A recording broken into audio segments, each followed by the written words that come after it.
Hi everyone, and welcome to the final session of Universal Filter. So this is a theory whereby we use filters to filter our input streams in order to learn things that are more targeted. For example, if you look at the world around you, maybe you just want to focus on red objects. So you filter and get only the red objects and make your decisions based on that. So all this stems from some view of non-local consciousness that I've been reading up. Basically, that our conscious stream lies beyond just the five senses. We can tune in to other senses as well. And so this idea of tuning into different senses, or even within the same sense, to tune into a very specific portion of that sense. This is what I call applying a filter. So in the last few sessions, we've been talking about how this filter might help you like filter all these like words. You can get only the red words and you can learn better from it. You can filter from this central source called universal information that contains perhaps every single information in the world. Each individual can filter out the different senses and also non-physical senses as well. All right, so you filter out based on this thing I call intent.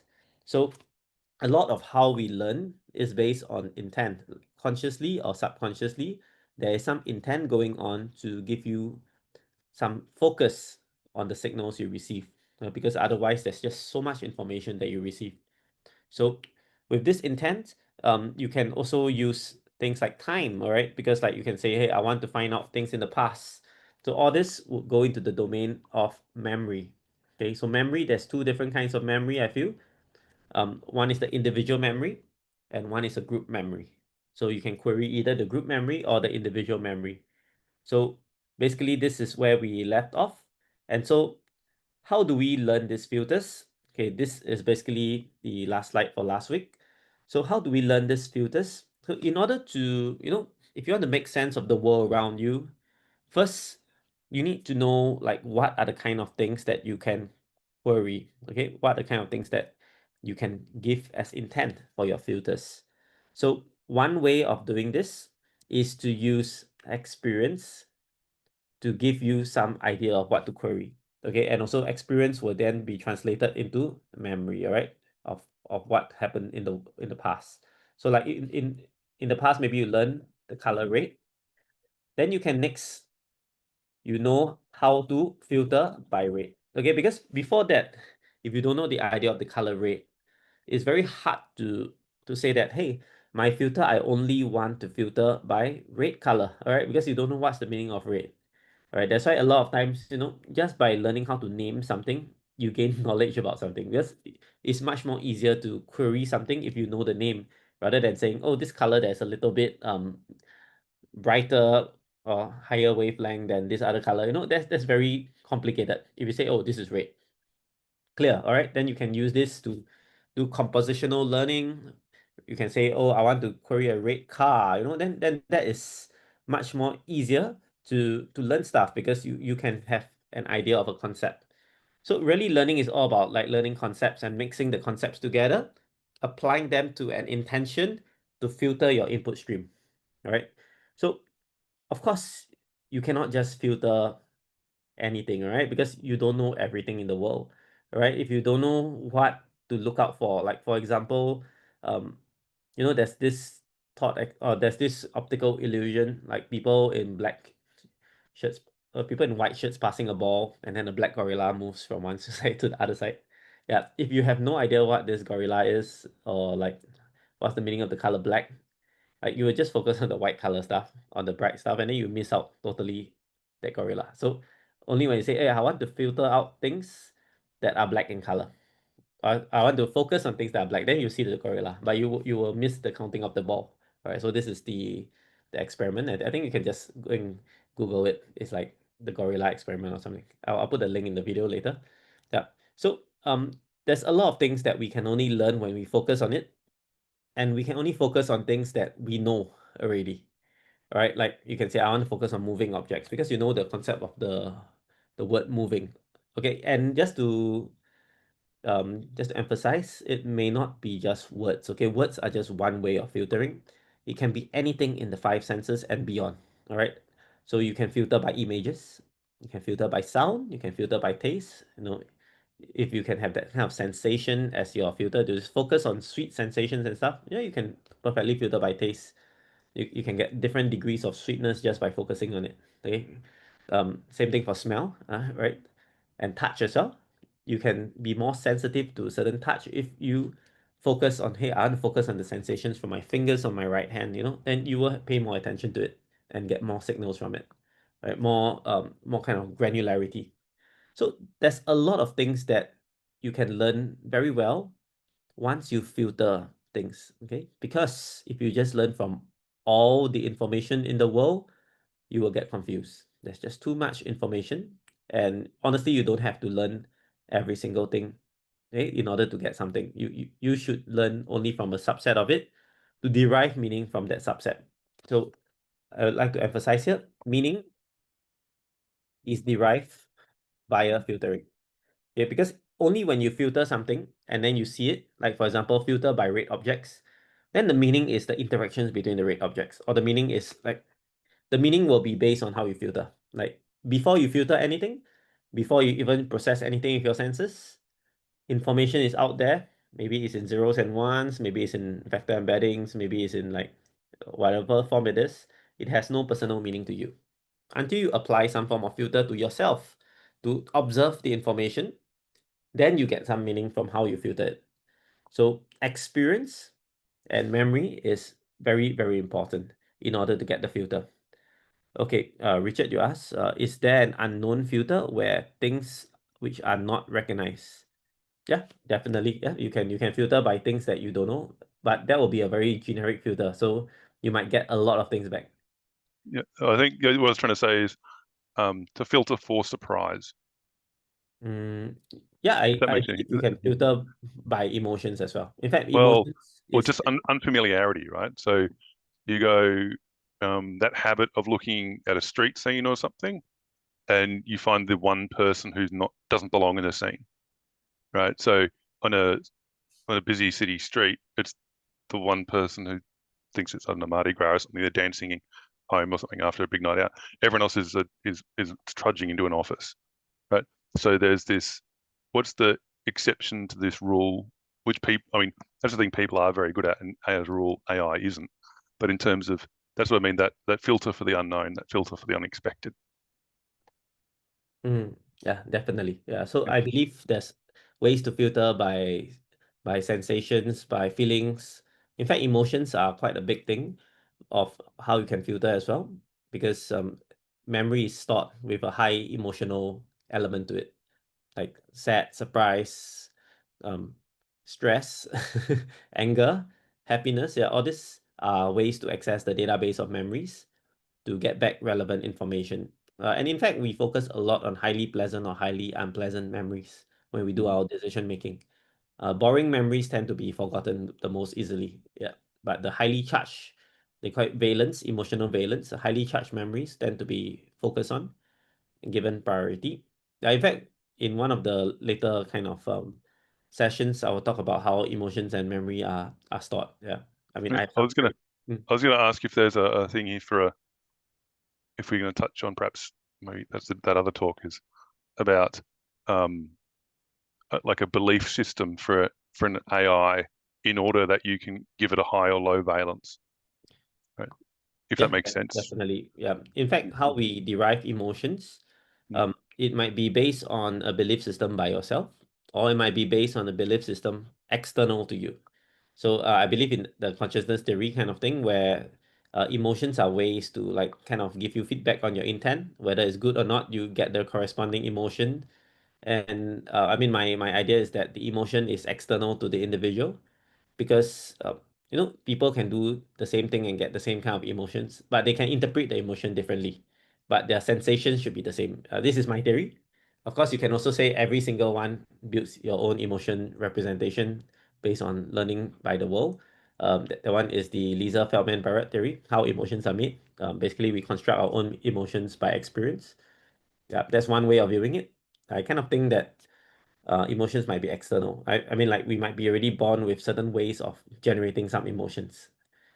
Just that the interpretation is up to the individual based on societal context and so on. Like the fluttering of butterflies in your stomach, It might be super nervous anxiety, or it might be excitement. It depends on how you view it. And oftentimes the sensations are the same, but the meaning that you derive from it might be different based on your own beliefs. If that makes sense. Yeah, Yep. I think so. I mean, there's a big. I'm not a psychologist who spent a long time discussing this. Yeah. But I think they tend towards the. I think um, each of us makes Mhm. our emotions are a result of the way we filter our stimulus. All right. That's one way of viewing it. That's Yeah, one yeah, way if of that viewing it. makes sense. Yeah. Right? Yeah, correct. So as I said, the emotion theory, no one really knows how the emotions are derived.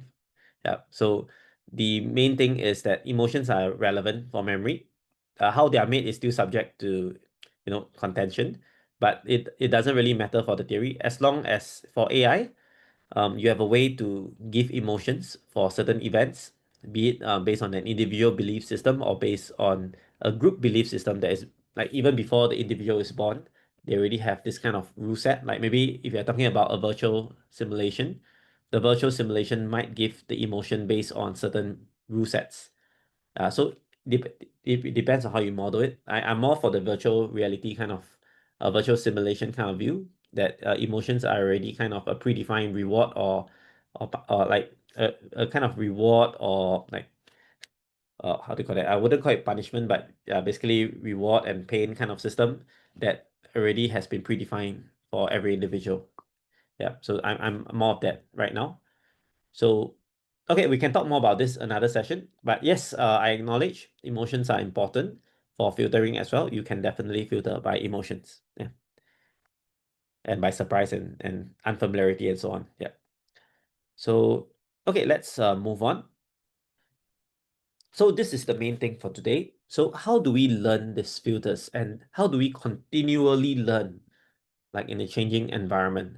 So this is a very, very simple flowchart. Okay, I would call it like a two bubble kind of thing, but it contains a lot of very profound interpretations in it. So let me just do some explanation for this. So, based on your filters, you experience your events. Okay, so based on your filters. So like all your experience events, you might think that they are impartial, free from bias. That's not true. Okay, every single observation you see of the world is filled with your bias. All right, the way you interpret the world as like, hey, this is my room. This is the society around me. All these are based on prior conditioning you have, prior beliefs you have. You get the input stimuli based on your beliefs. Like if you believe that the today is like sorry, if you believe that society runs by doing jobs and like earning money, that kind of stuff, then that's how you're gonna build the world. Like you're gonna see everything as money. Or you believe that the world runs by sharing and loving and caring, then that's how you're gonna see the actions from other people. So a lot of things in the world are interpreted based on your own biases. I have my own biases, you have your own biases, and so on. That's why we interpret the same event in multiple ways, right? Just one single event in the world, like some very any event, like take for example, eating lunch, right? You might interpret it as, oh, I'm eating this just for sustenance. Another person might interpret it as lunch is the reason why I live. I live to eat. Then some people can interpret the same event with different kind of takeaways because of their filters, their beliefs. Beliefs are also an implicit filter, right? You may not need to consciously intend for it, but subconsciously somewhere in your mind, as long as you have that kind of belief, you are filtering the world in that way already. All right. So based on your filters, you experience the events, and this will go through certain consolidation and reflection. So first, the events that you experience, you will get some knowledge. Like for example, if it rains today, you kind of learn that, hey, if it rains, it's better to bring an umbrella. So you might reflect on it. So next time when you see that there's like gray clouds,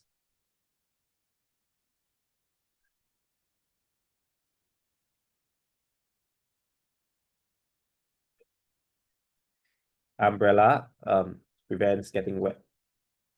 So if let's say you see gray clouds and then you observe rain happening, and then you observe people carrying an umbrella, and you observe that these people who carries umbrellas, they don't get wet. All right. So you might get an inference that based on reflection to say that, hey, if I see gray clouds in the sky, I better bring an umbrella. All right. At least that's what's happening to me. Yep. So when I see the clouds a little gray, even before the rain comes, just bring an umbrella just in case. So like based on what you have experienced, a stream of events that happen, you might reflect and get some insights as to what should you do next time. So based on the filters you see, so of course my filters need to be there in order to enable me to see the gray clouds, enable me to see the rain, enable me to see the umbrella, all right? And enable me to see that, people don't get wet with umbrellas. So this are kind of things that I need to observe and see, all right?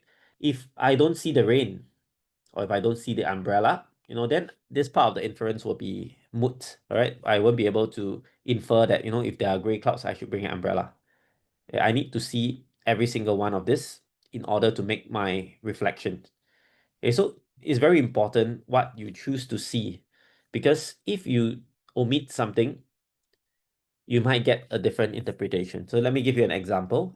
So let's say if you see, instead of rain, all right, if you see gray clouds, okay, floor puddles, wear boots. Okay, you don't see let's say you are looking down all the time, all right? You only see the floor, all right? You don't see the sky. Your conclusion might be different. You might say that, hey, I should wear boots next time. Okay, so then next time maybe this person wears boots, and then if let's say the person still doesn't see the sky, is wondering, why are there little droplets on the floor that come up? There's nothing that's causing it. These droplets just appear out of nowhere. Okay, but actually the droplets come from the sky. You see, if you don't look at the sky, you will not know that the droplets come from the sky. And then you might say, hey, I better prevent my feet from getting wet. But after you wear boots, you still realize, hey, I still get wet. Why? I have no idea. It's I checked all possible things on the floor already, and I still don't know why I got wet. But because they filtered out and say that the world is only below. All right. So just use the same analogy for the brain and the field of consciousness. So all along, like neuroscientists have been saying that everything is based on the brain. Okay, everything is based on the brain. I must get my information from the brain. But what if the brain is being derived by consciousness? Yep. So you might miss out on stuff. And if you just only filter on the brain, you may not get the insights that, hey, maybe like healing, for example, healing, right? Healing might start with intention, might start with positive feelings and so on that lead to physical manifestation.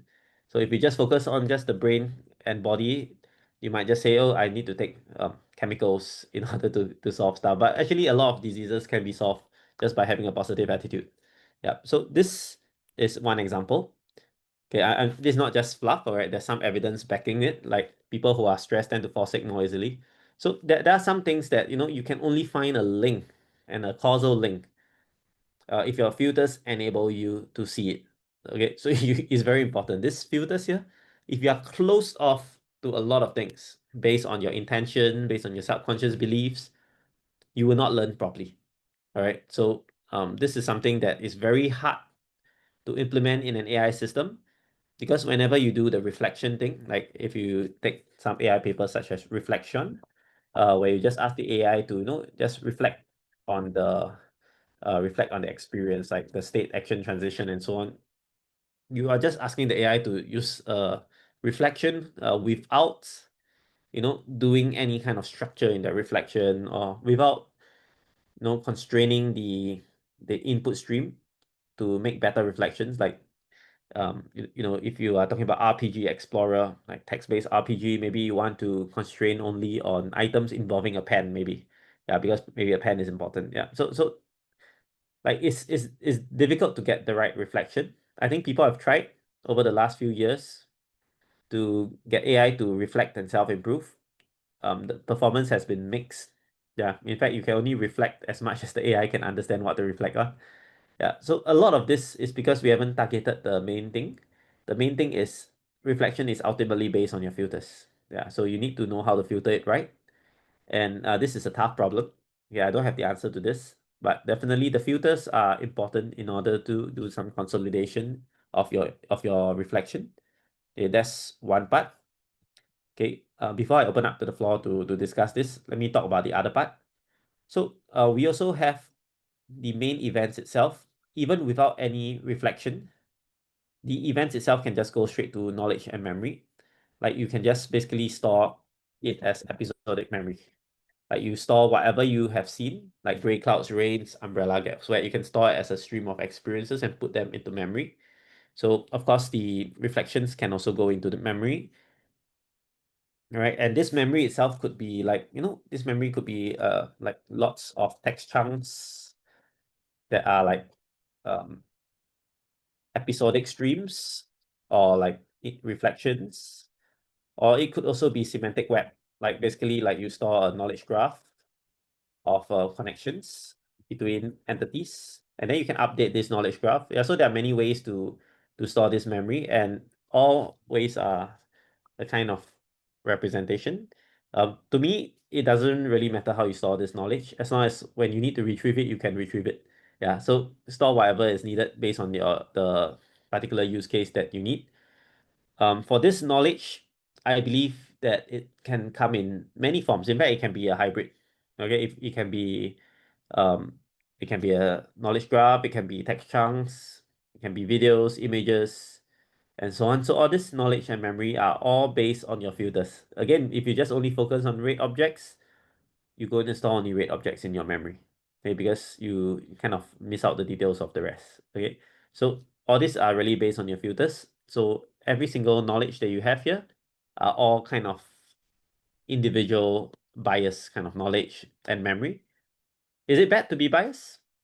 Um, Not really, because ultimately sensations are based on an individual, and if you get your biases, like if you derive your biases based on your experience and you use that to get more biased experience, that's perfectly fine because you are living your life in an individual way that requires biases. Okay, I'm just going to confuse you a little here.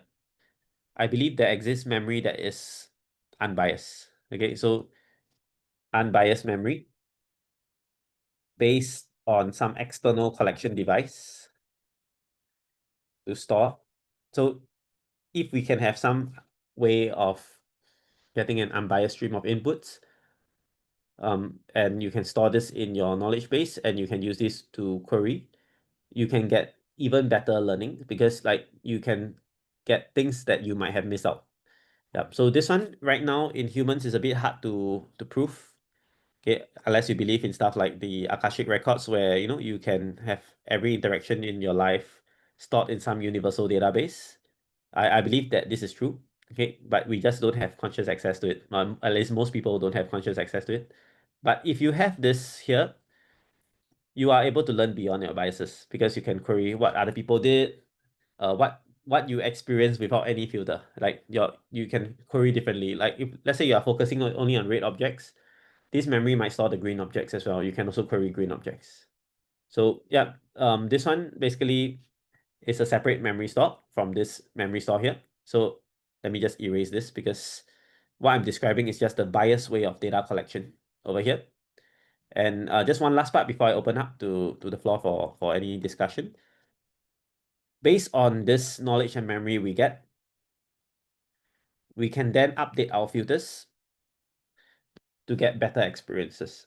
Like for example, if we know in this game, focusing on red objects leads you to higher scores, you might just want to focus on red objects and make that very, very clear, okay, that you want to just model the movement of red objects only.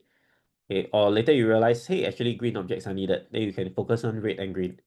Yeah, so these are highly biased interpretations of the world, but highly useful, all right? Because the bias representations give you meaning, and if the meaning aligns with your goals and everything, that is good. It's good to be biased if it aligns with your goals. Okay, yep, I'll open up the floor now. Yep. Yeah, I've got a quick one. So I think I'm going to come from a political angle for a second. Like that is that all decisions are political. The decision to not be political is political, right? So they all, and in that sense, you take it the word political with biased, right? And so the nature is bias is how we is a sum in my mind of our generalizations. Some of them I think are pretty stamped into our DNA. They're so vital, like gravity. It will suck, right? If you approach a hole, that's bad, right? That's a bias. But if you can watch newborns not fall off steps because they don't like edges, right? Well, not newborns; they can't move anywhere yet, but you know the idea, right? So they don't have to be taught; they just know because those biases are implicit in the human condition and other animals. Horses just know how to run. Right? So um, bias is not necessarily bad, but it's universal, is what I'm putting forward, if that makes sense. The bias you're talking about, are they only restricted to movement? Because those Nope. can be like learned No, no, response. no, no, no. They're just one example, right? So they're the ones. So I'm trying to give examples of movement which were never taught to those creatures, right? But equally, I doubt they're just an example of a bias towards this or a bias against that. Whereas the idea that there is a free of bias, you give the example of people who have perfect recall, possibly the only example, but also really freaks, right? That I think that's a bit. It feels to me like cherry picking.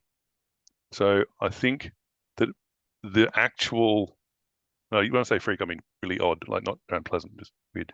So the exception. So the rule is for mine, bias is everywhere. So in our reflection consolidation, all about bias, expanding filters, the expansion and the filter are both biases. So the for mine, there's the idea that we will that there's the correct version of this is without bias. I dispute to that extent, right? Because I see bias literally everywhere. And I don't know enough about people who have perfect or near enough to perfect recall to say how that would be an issue with them. I can see some psychologists would love to do a study on it, but it would certainly affect the way they related their recollection, if not their recollection, right? So the bias, living without this idea of being without bias is highly challenging because also the knowledge and like, for instance, we take someone with perfect recall, we say, well, their recall is of exactly what happened, but do they recall why they were in that room that led to that event that they can recall? Because that's a form of filtering as well. So I think that the challenge here is for mine is not to say we can reduce bias, but to say we can inform bias. Does that make sense? Does that make sense? Yeah, I mean, there's a bit of semantics here, but the idea is Yeah, that you cannot live without bias, right? That's your main point. yeah. It's non-optional. Yeah, it's happening, right? Yeah, and that I agree. So I Yep. don't say bias is a bad thing or the filters is a bad Mm. thing. It's a highly individuated experience that Yep. is necessary for your life because you cannot be living your life of knowing every single person, right? Because that doesn't make sense for you. You need to know yourself. It's Imagine, got 6-7 billion people in the world. You're never gonna get normal, right? yeah. Imagine you can feel the sensations of everyone at every single time. Then it's like so weird, right? You're only controlling yourself, yet you can feel everything. Yeah, you need to focus on yourself so that you can make better decisions for yourself. And Mhm, that's all based on your filters. Your filters could be the filters of your experience stream or your input stream. mhm, As you said, it could be filters to determine how you move. Like a horse can move in only a certain way based on the anatomy, based on past memories, maybe through DNA or mhm, epigenetic imprint on the DNA. mhm. Yeah. So Yep. all these things are what people have to live with, and yeah, that's perfectly fine. That's part of their it's part of their move set, and also it's part of how they view the world. Like humans also view the world in a Yeah. restricted way. We Yep. can only see colors in the visible spectrum. So All visible to us. Yep. yeah, but there's so much in the electromagnetic spectrum that is invisible to us. Mhm. X-rays, infrared maybe you can feel a bit by your skin, but by warp, but X-rays, gamma rays, microwave, all this like probably you don't even know all this. Someone recently discovered that wombats have like reflect ultraviolet light. So Yeah, like uh, that's really weird. Like so, So someone just accidentally shone an ultraviolet light and found they I think it was the other way. They luminesce under black light. I'm like, oh, there you go. Never knew that.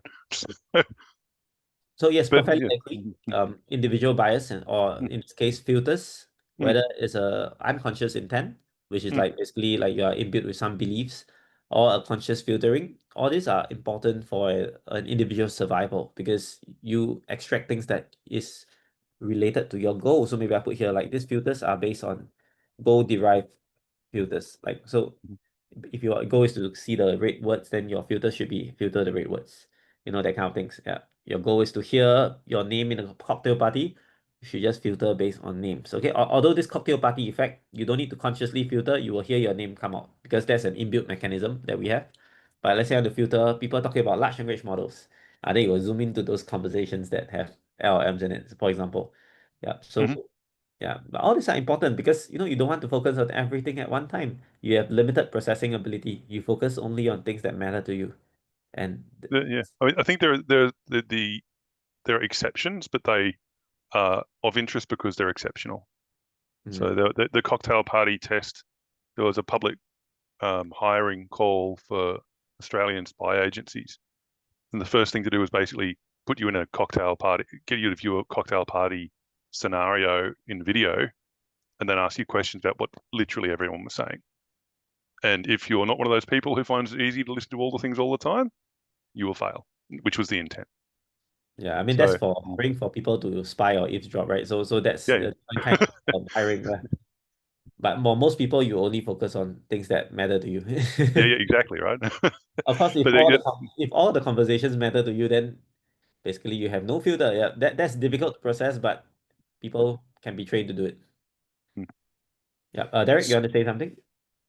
So actually going back earlier to add on to Richard what he was talking about the perfect recall. So there is research in the field, and there are some cool videos talking about the what people did in the studies and what they actually found in a meta study. They correlated and they actually found that these individuals, their condition they have multiple origins, but they all share the ability for perfect recall. But what that disallows, what happens to these individuals is that they actually lose their ability to generalize. And what they found out is that when these people do perfect recall, what they're doing is that every event that happens to them gets imprinted directly into their mind, basically.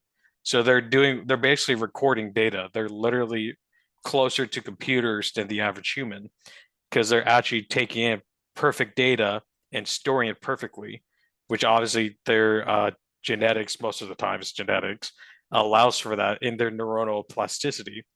But what happens is that they just memorize everything. They memorize all of the locations they've been to.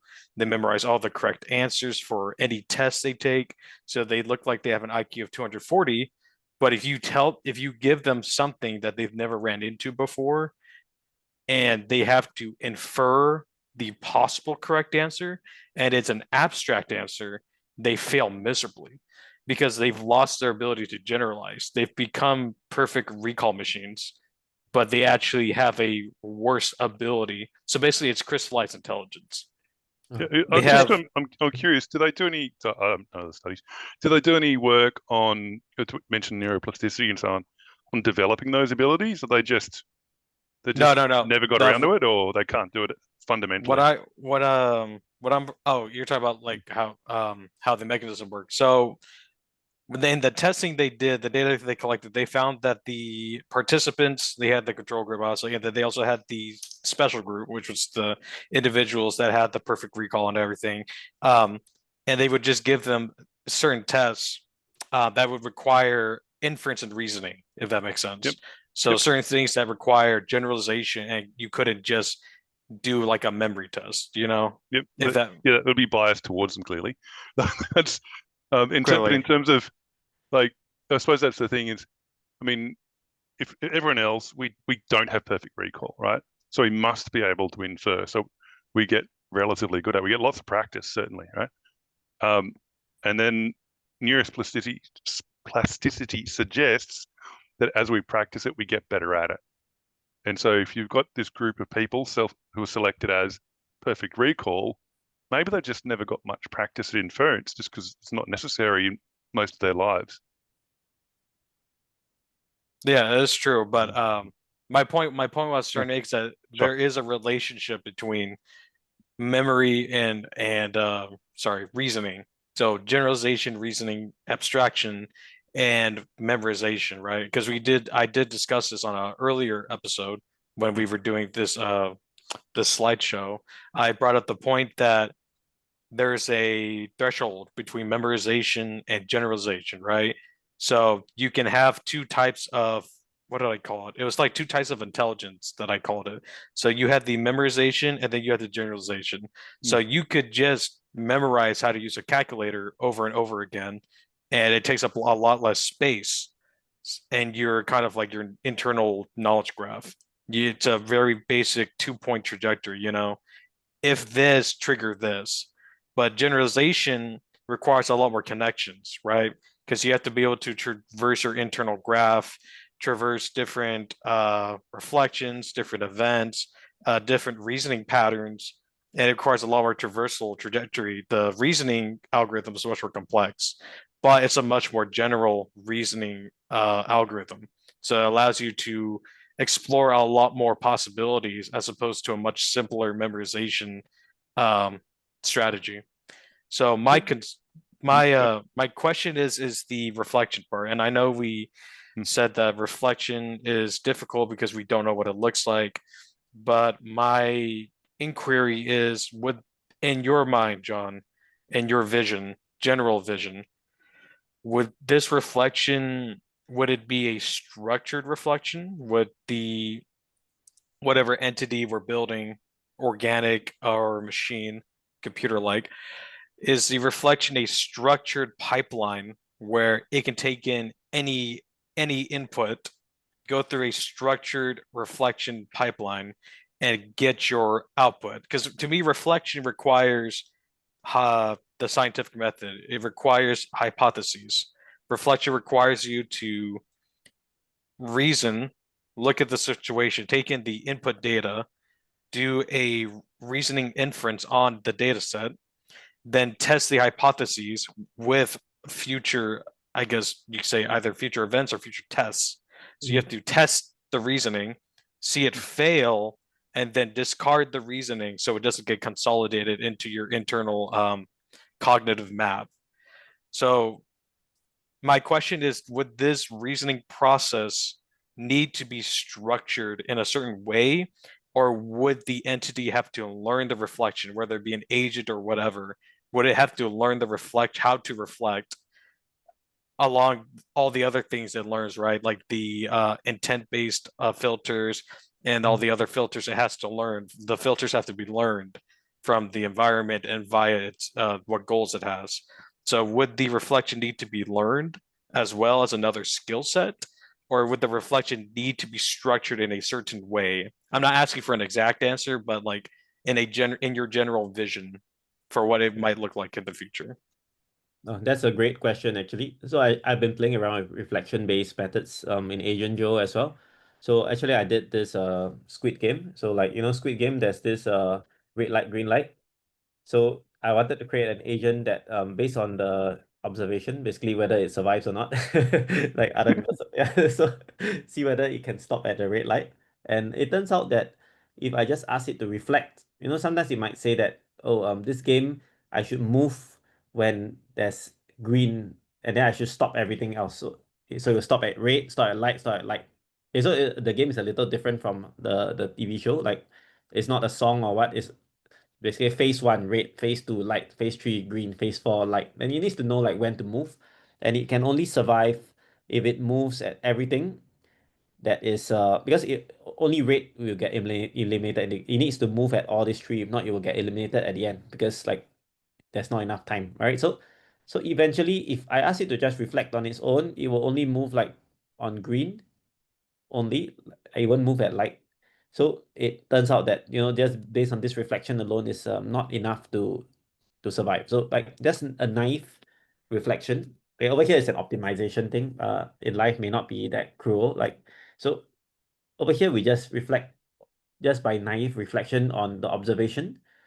You are not able to get a reflection that is enough to, you know, to get an outcome that you want.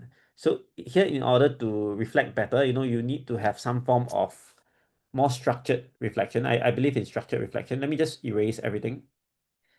So I believe in structured reflection. So like if you have structured reflection, you can say that, use this principles. Like maybe if you have some gravity, you have some inbuilt stuff like object permanence. Basically stuff that help you to do physics around the world.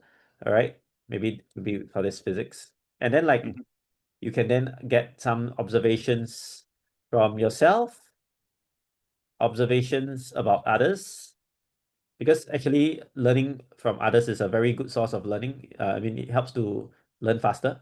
And then after that, you do some form of structured pipeline, like maybe you can do a reflection based on a predefined structure. Like I don't know what's a good structure for reflection, like what happened, why it happened, does it happen in the future again? You talk about the scientific method. That's just one way of reflection. I mean, there are ways to do reflection without the scientific method. The principle I was looking at for something like this was very similar question, was to treat it like a cache in my IT computer systems. And so there's basically different cache ejection mechanisms, least recently used, oldest, what have you, things like that. Or explicitly invalidated is not a bad one either. And so I look at, when I've look, I say similar question, when choosing what to reflect upon is similar to a cache ejection. And I'm looking when I was looking at this problem, I was going to use consolidation as the means to eject. You don't get deleted, you get consolidated, possibly stashed somewhere else, but definitely consolidated. And so the working memory is kept capped in its size. Now that was my approach, but I think that fits in well with what you're saying here about a structured reflection. I was just trying to offer another metaphor for how to look at it, perhaps.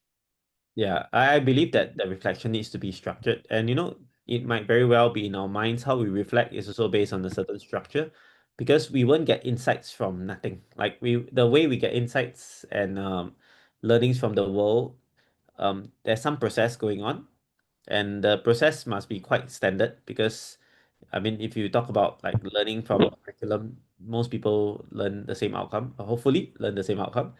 I mean, if let's say this is not a kind of structured process and it's a free flow process, you will get everyone learning every single thing.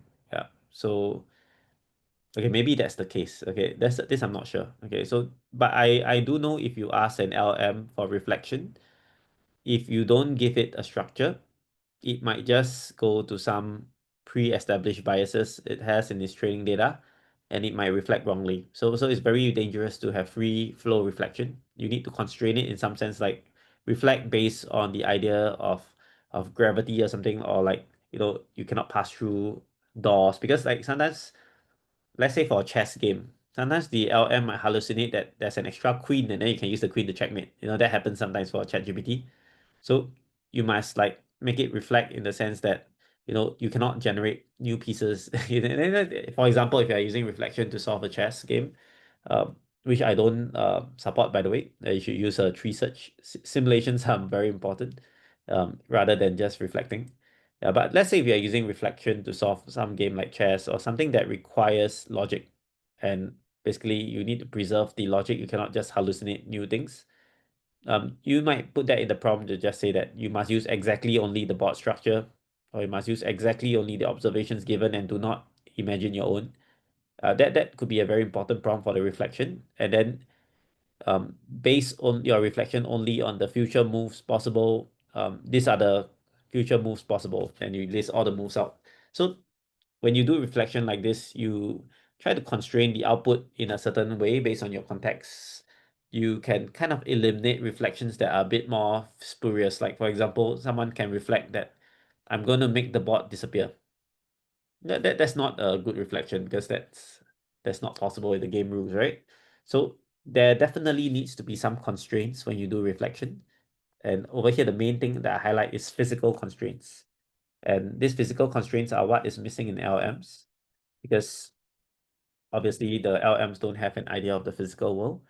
That's why simulations are important. So you might do reflection based on like after your reflection is done, you might test it out, like scientific method, you might test it out in some simulator to see whether it's a valid reflection.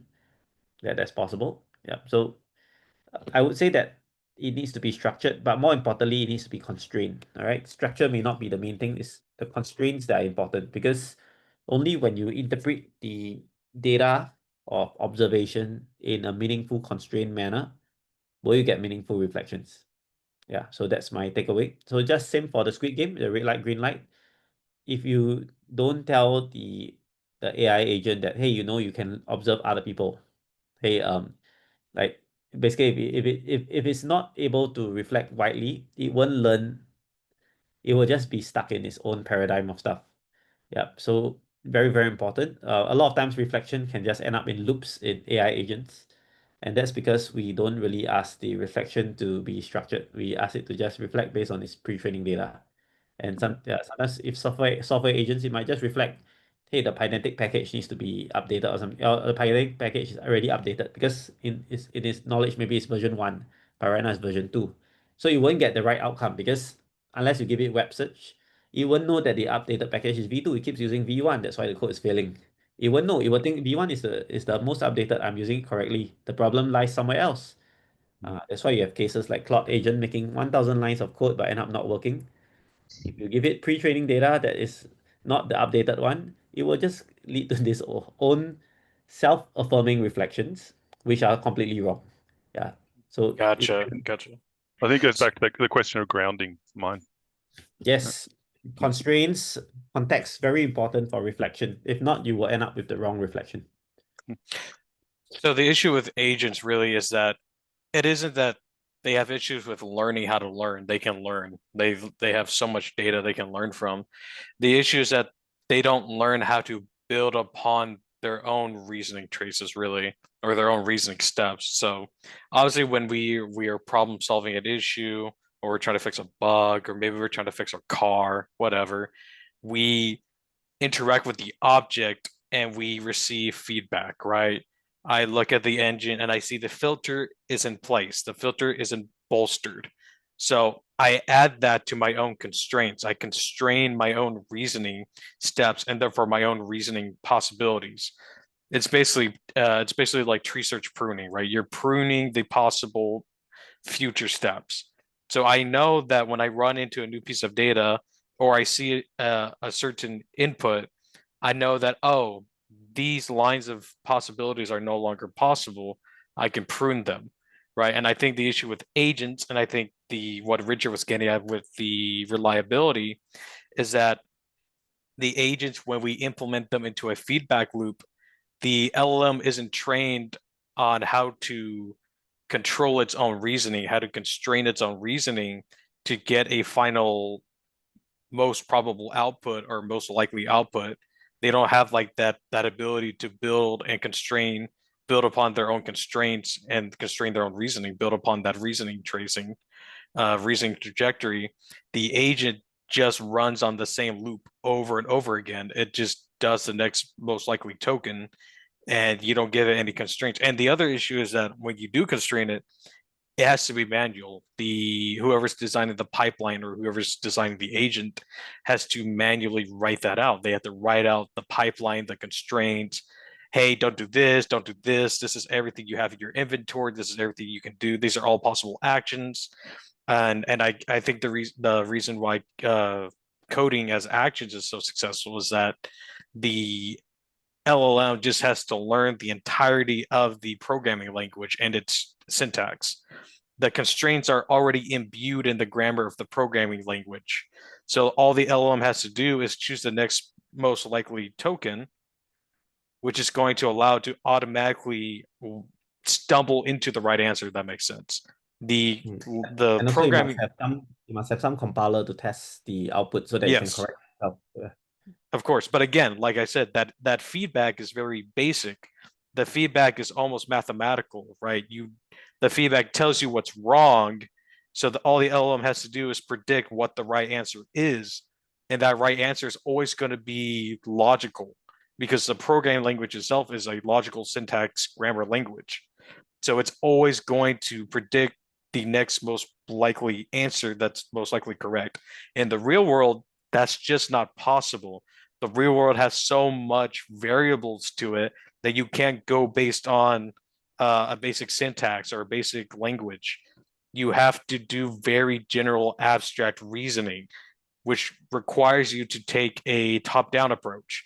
You can't just you have to constrain your own reasoning now, constrain your own token probabilities. You can't just, just stumble into the right answer or just follow the next most likely token, next most likely probable step, because that doesn't work anymore. You have so many possible steps now that you can go anywhere in this trajectory. You have to constrain your own trajectories now. You have to guide yourself now towards the most likely correct answer along the reasoning trace. So my issue with agents is that we're trying to force them to basically predict the most likely answer based on an infinite amount of data and shove more data into their training. But the issue is that the LLM is no longer reasoning properly. It's just taking in so much data. It's just going to give you the most likely answer without any constraints or without any internal trajectory tracing or constraining is my issue with most of these agents. Yeah, that's why context is important. Like giving it web search helps a lot. I've noticed like in O4 Mini when I put web search to, do coding, it gets better answers because it manages to search the latest documents. So that's a win for LLMs. Again, another thing that I would like to emphasize is that reflection is not the main thing of learning actually. Like yes, you can reflect, but um okay, maybe I rephrase that. Reflection just based on observation itself may not be the main thing for learning. You can also reflect based on potential future simulations. So I guess this is not covered in this diagram here, but if you have access to a code compiler or like basically something that can help to simulate multiple futures, you could run this, and then based on the most plausible future, the nicest future for your goal, you can get that output stream, and then based on that you can also do reflection as well. So reflection can be done from the past and reflection can be done from the future. So, and both are important. Like if you just do reflection based on the past, you are going to end up with the curse of memory thing that I talked about 2 sessions earlier, where you only reflect things that you have experienced because you're constrained to this line of thinking. You might say that, because I've been coding this way my whole life, I need to code this way. Okay, my reflection is that this way of coding is awesome because it has worked. Like for example, if you use a very complicated way of doing pointers in C, and then you say this is the way it works because it's great. All right, it's great because it works. They end up with this, and then maybe someone else invents a new way of doing it. It might be better, but you just totally omit it because this is what you have experienced. This is your filters. Everything else doesn't matter because I'm just stuck with this. This works. This is great. But if you have future simulations or like other inputs from other people, like some new context, you might reflect and then say, hey, maybe pointers in C is not the best way to go about things. Maybe I should use an array. I mean, array is a pointer, but like for example, I use a different data structure. I use a different method. That might be a potential source of new knowledge, either from other people. Okay, maybe I'll put that other people. That's why this other people part is very important. Other people help you to break free of your memory because you don't just rely on your experiences alone. You have other experiences and the I future. think it's an important thing, but I think we all know people who have been who have cut off good help because it didn't fit with their worldview. And I think like it's almost endemic now, and the way the internet has what it's done to opinion. But that's another matter. This idea of it, like the risk is not just theoretical; it is absolutely real, and in fact, it's very common for people to act like that. To go, this does not fit with my understanding of the problem, therefore it cannot be true, regardless of its truth. Now, so at the moment, I think it's fair to say we don't, in principle, have a solution to that problem. We can recognize the problem, but we don't, for many other things, we look at people as our best model of intelligence we've got so far. The people don't have a solution for that problem for themselves yet. So there was often a tangent. Someone did a study. Or can you look? Someone asked a neurologist, can you look at the brains of conservative people and tell them why they're so different? And they did a study, and they found actually people who are highly conservative, frankly, just tended not to do as much thinking. They didn't like thinking or something along those lines. And so the conservatism appeared to be a reaction to finding uncomfortable navigating difference. Right. So anyway, there was some neurology to back that up. You'd have to pull the paper. But it's likely if you have an agent which has learned to lack confidence because its choices have been not successful in the past, it's likely to reject good inputs as being implausible or something. Yeah, that's not a problem because everyone has their individual filters. And as we discussed earlier, filters are still important for learning.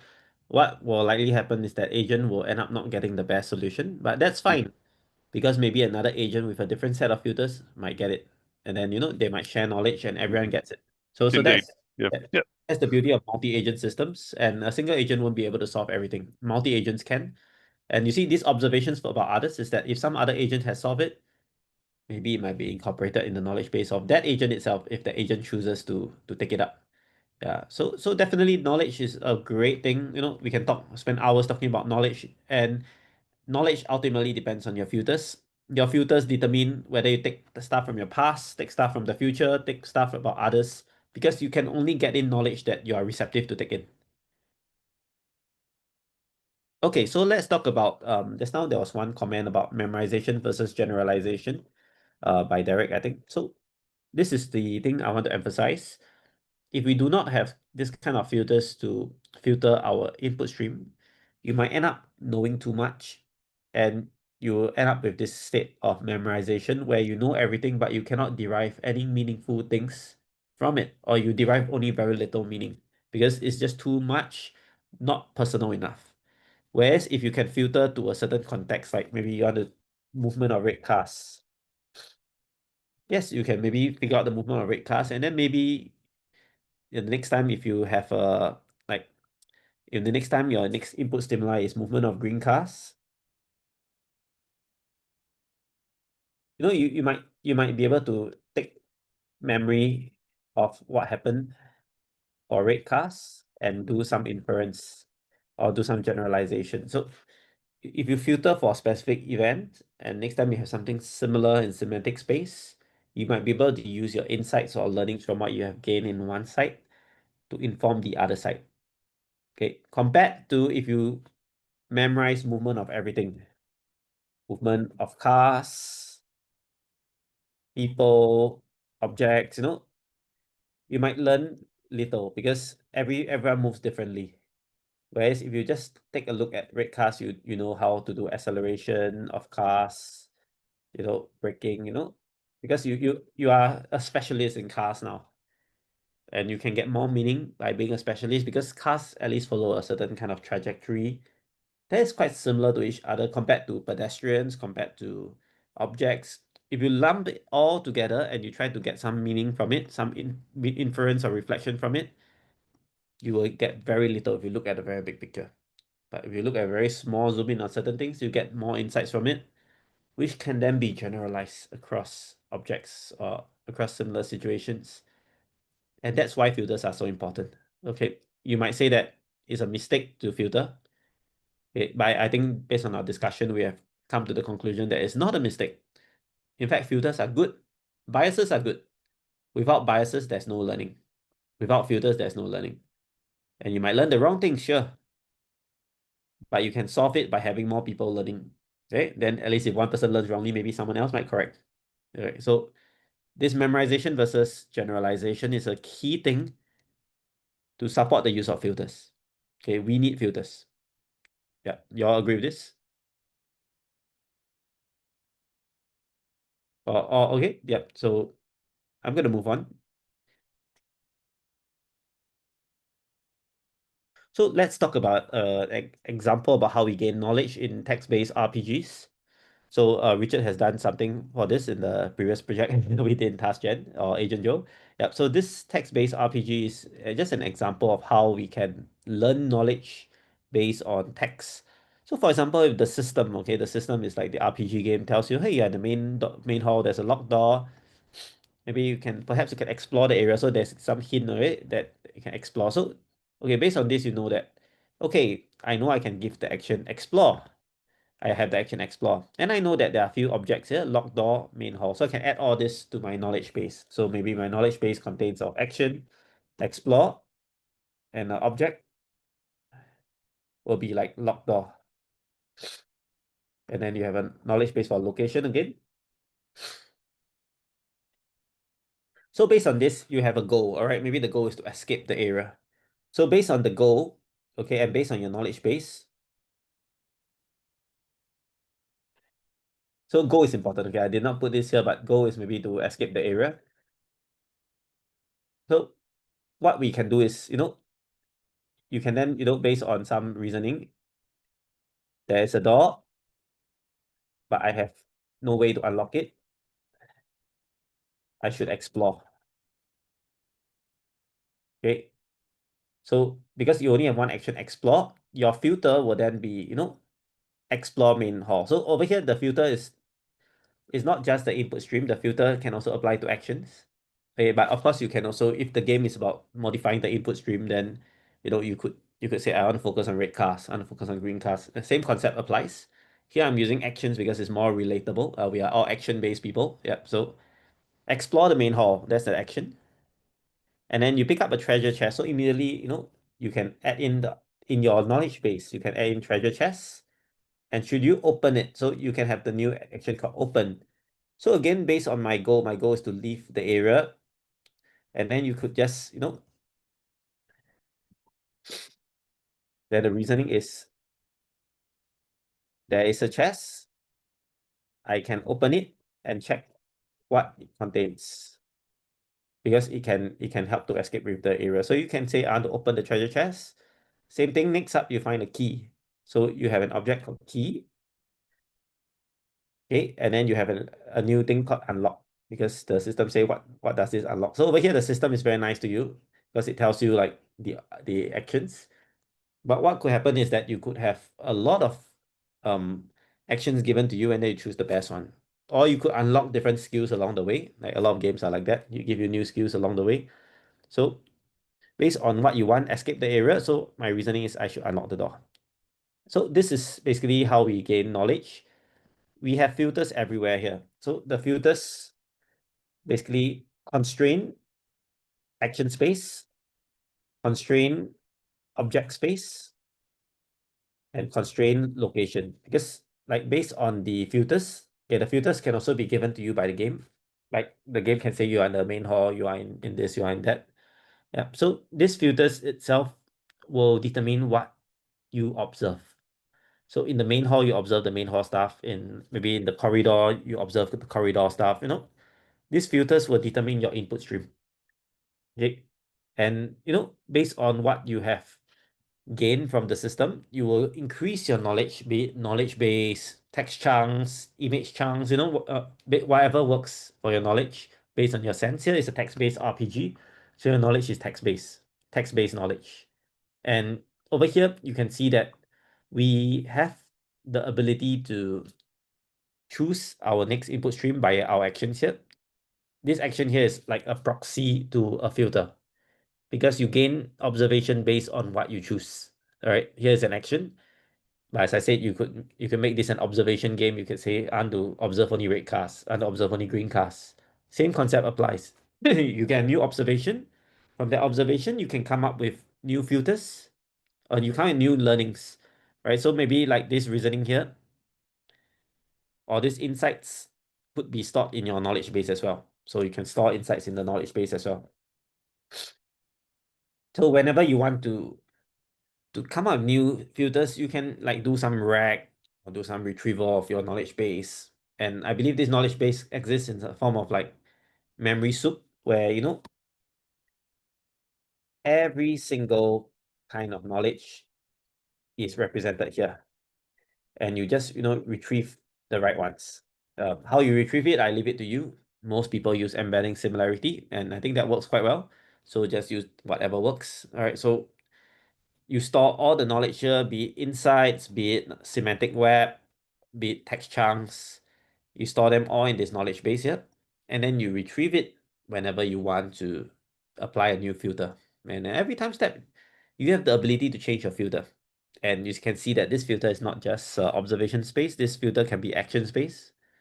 And yeah, we're talking about intention to action in another kind of video. But the idea is through exploration using filters or intents, you can get new streams of observations, new insights, new knowledge. So you can see the whole flow.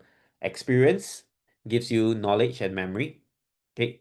Over here, knowledge is this kind of like semantic web.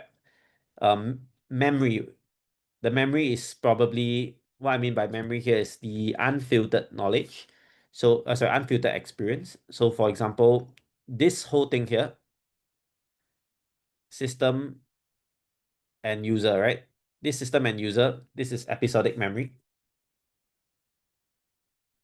Okay, it gets stored in memory as well. It gets stored in memory. Okay, so knowledge is like more insights, but you know, in that you can also store episodic memory. So like short-term memory, long-term memory, all goes inside memory or knowledge. I link memory and knowledge together because to me, how I define memory is the actual experience itself stored in that memory space. And knowledge is your insights from it. Yeah, so but both of them can be stored in the same space.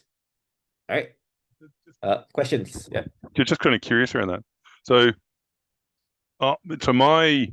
when I've thought about this, right, so based on nothing else but my imagination, I look at them as the same thing, right? An experience can only be a memory because we don't have any other way to record a thing. Right? Now, one of my ideas around this was to try to associate a generalized relevance for a memory. Like, how important is it to me? Right? Not is it to any other thing, but to me, right? Is this one of those key memories of my life, which I take to define me? Relevance one, right? Is it the number plate of a car that passed 3 weeks ago in the street? Relevance probably almost zero, right? So, and that sort of thing. So now that's but I couldn't figure out in my mind how to distinguish an experience from a memory from within a memory suit kind of thing. Yeah. So that's why what you have gained from your insights and reflections and what you have actually observed, I believe they're all stored together because sometimes you can mix them. Like, for example, if you have new insights saying that, hey, I should bring an umbrella because it rains, you might mistakenly have that memory that you have brought an umbrella before. I mean, that happens to me sometimes. Yeah. Yeah, So, there's a lot of evidence to show yeah, how variable witnesses to crimes recollections are from the reality. right. But So if people's you recollections are generally rubbish, right? yeah, correct. If you recall something with a certain kind of intent or filter, you might end up storing and overriding the original experience. I mean, maybe you don't override it, but you know, you just store it in such semantic closeness that once you retrieve it, you retrieve the imagined one instead of the real one. But there's also in criminal trials has been psychologists who've subsequently been prosecuted for essentially implanting false memories in people by conditioning them Mm, to imagine what happened through a certain lens, right? And the made the person's testimony then unreliable, even though it was based on their own experience. correct. So actually, Yeah. memory is not just the objective, I mean, you call it subjective experience because senses are all subjective, right? It's never objective because it's all based on your own brain's interpretation. So, like a lot of things that you interpret as the five senses can also be interpreted in the same way by imagining, daydreaming, hallucinating. Sometimes there's no difference in the reality in your head versus the reality that you observe out here. Yeah, so that is the beauty of consciousness. Consciousness is not just related to the five senses, it's related to more than that. That's why the memory stream that we can store is more than just the five senses. And sometimes you get confusion because if you access inner mind, you might get similar sensations as the physical world here. There might be more than one physical world. You're just tuning into this channel here. So if you recall stuff, you might be going in some other channel. And that's why I believe we get confused by some memories because you think it's in the real world, in the physical world, but it may be in an alternate physical world. But you won't know the difference. Like it feels the same to you. The dream world and the real world, sometimes you cannot tell the difference. So that's also why, once you imagine stuff in your memory, you might think this is the real memory. This is my theory. This is not scientifically supported, but I'm positing that everything is stored in the memory soup, be it the five senses or be it alternate kinds of senses. You store everything there. Imagination is also kind of another kind of sense because you construct it in your brain and then it might feel real to you. Yep. So that in fact, once you do reflections in your head, that reflection might become a memory stream as well. And it might be an episodic memory. If you reflect it in such a way that, hey, I should bring my umbrella out when it rains, you might form a picture of yourself or a video of yourself leaving your house with an umbrella. And, you might just think that is the reality. Yeah. So everything is in this memory stream. Good, bad, I leave it to you. But this is a way that we store memory. So in your memory soup or memory soup, you store actual occurrences by five senses. Imagine occurrences. You might also store the insights or reflections. Oops.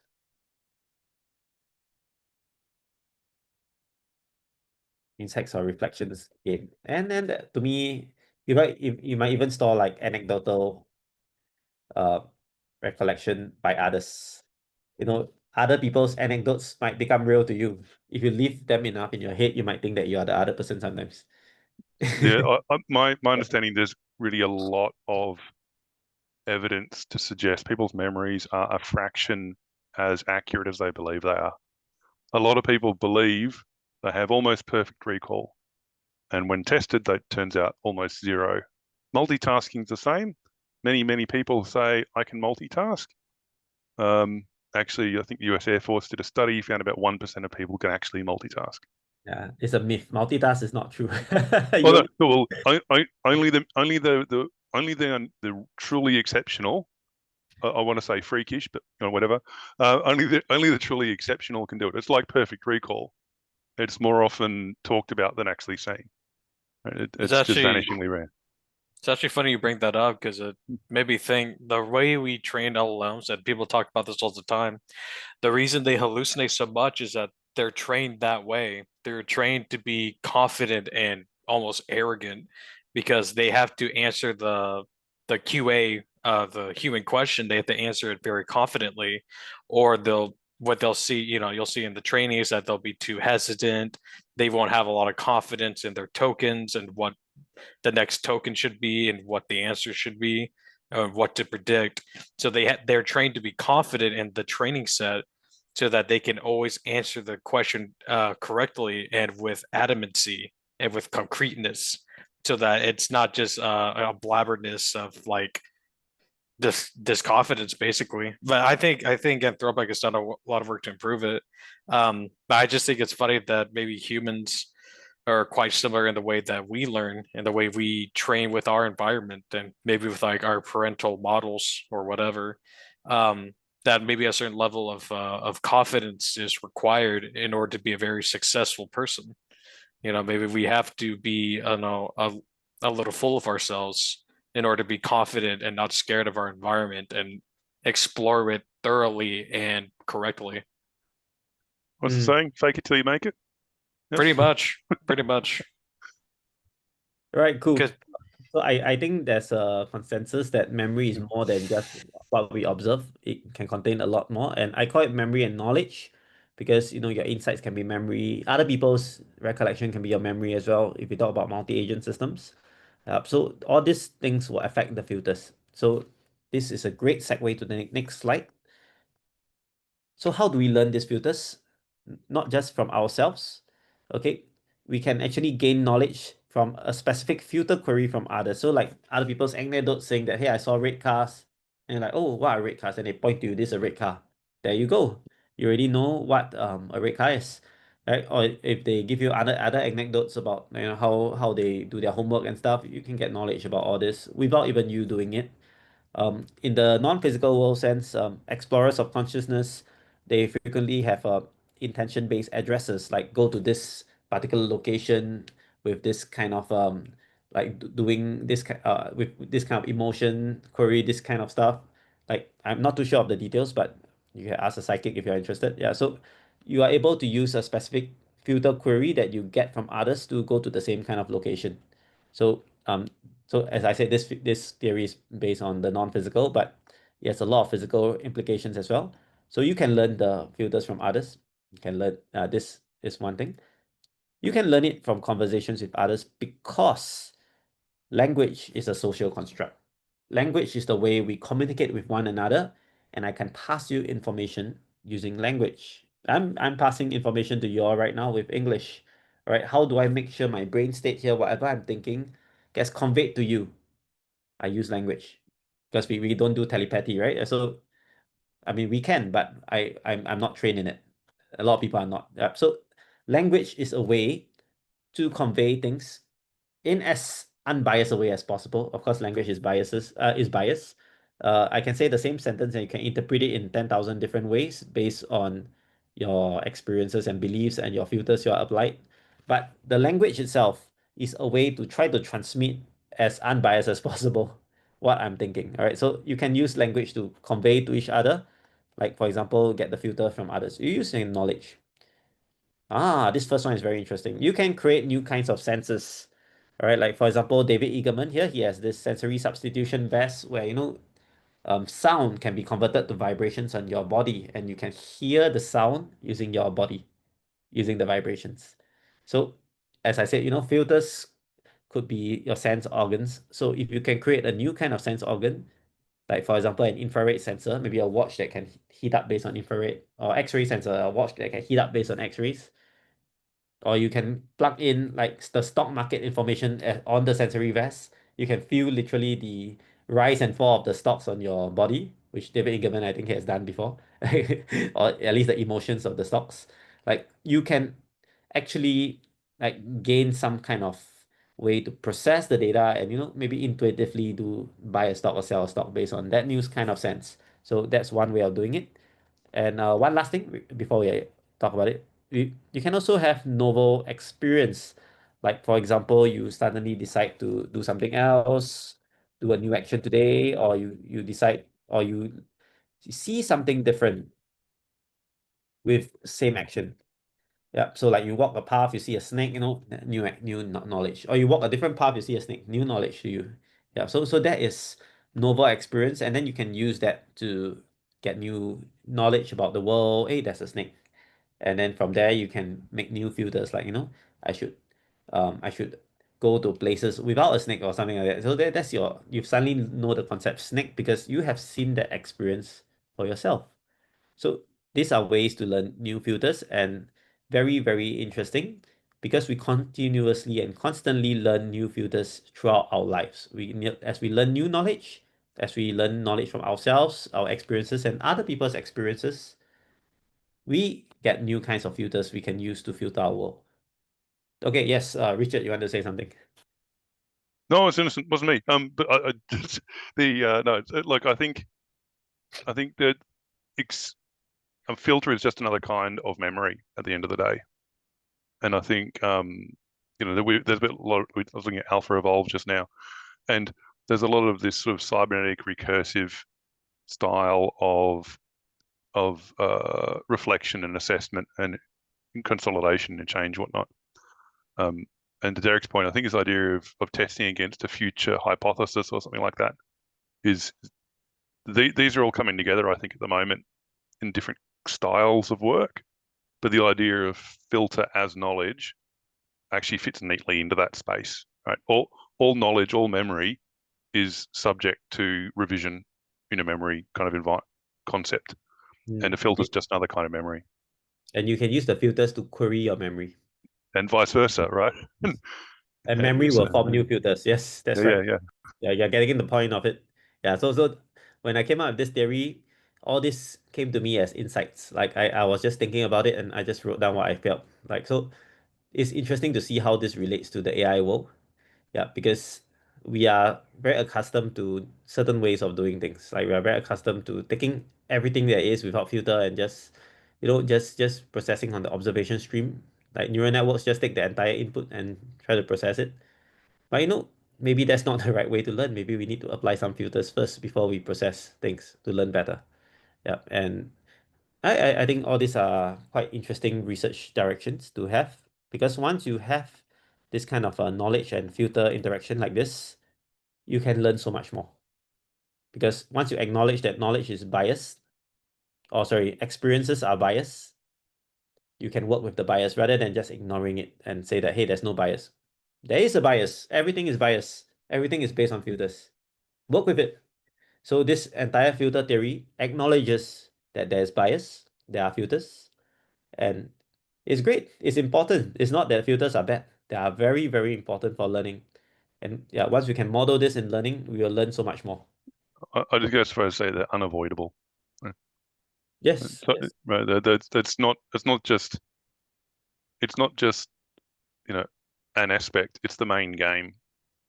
If you can crack this sort of self-reinforcing loop, you win. Yeah, of course. In this loop, you also have goals, you also outcomes, and so on. So all this will help to condition the various parts of this cycle. Mhm. Mhm. And if it's possible, well, if the system is able to support it, given a long enough span of time, it will eventually get there, right? But it's sort of unless it gets lost and dies or something, which happens to lots of people every so often. But the idea is, you can give it a chance to achieve some outcome. If you, as you're saying, you don't have one agent, you have more or less infinite agents. Eventually, if it's possible, one of them will get there. But it might be only perfectly optimized for that challenge, but no other. And that's where that ability to manage reflection and consolidation becomes the superpower in itself, because it allows one to be hyper optimized and others to be actually suboptimal, but okay for most things. Yes. Okay, so basically, the framework solves the constraint, or really the kind of the reasoning issue with most LLMs, because it's a self-reinforcing constraint loop. So as your memory expands, you can constantly add to the filters in your repertoire, and you constantly get better at filtering data more and more. So the more data you filter over time from learning, the less data you have to deal with, and the faster your reasoning can be, or the more efficient your reasoning traces can be, which allows for more complex problem solving, because now your constraint space is much larger. You're dealing with a lot less variables. You're able to constrain your variable space, or as you say, the universal information. You're able to learn how to constrain it much better with your knowledge and memory over time, so that you can get to a point to where you could be thrown any kind of infinite amount of hyperdimensional data, anything at all, and you could instantly constrain it with all of your learned filters and work with a very, very playful set of variables and inputs to play with and reason on, and come up with a solution or with a reasoning trajectory on how to accomplish your goal or whatever you're trained on, whatever. So it's basically self-reinforcing. It allows you to maximize your ability to constrain and generalize at the same time. So I think it's pretty cool. It's very helpful, because it solves the biggest issue I have with most LLMs and most neural networks is just the filtering. Like, what do you filter? How do you learn to filter? Why do like, how do you give it the goal to filter? Even, like, do you teach it to filter, or do you let it accomplish the goal of filtering, and then the filter comes along as a byproduct? And this I, framework is basically saying, yeah, just learn your filters as a type of memory. It's all just memory and data at the end of the day. Just learn your filters over time and use it to train yourself and learn yourself. pretty much, just learn to constrain your environment better and better, and your reasoning will become better and better because you have less variables. It's literally self-reinforcing. So you just use your filters to bias and constrain your information and maximize your efficiency. It's pretty cool. That's right. So one case in point for this is deep research. Deep research is actually very successful. I like it a lot. And this actually embodies this knowledge theory. Let me explain why. When you do deep research, you do a query, right? Like maybe you do a Google search for, maybe LMs. Then you get back your answer, you get back some data about LMs. And then after that, you can query again. You can Google search for LMs and memory. Let's say if you want to find out about the role of memory in LMs, that you could do like that, and then you can get some data here about Anthropic, OpenAI, that kind of stuff. Then you can then query again about, you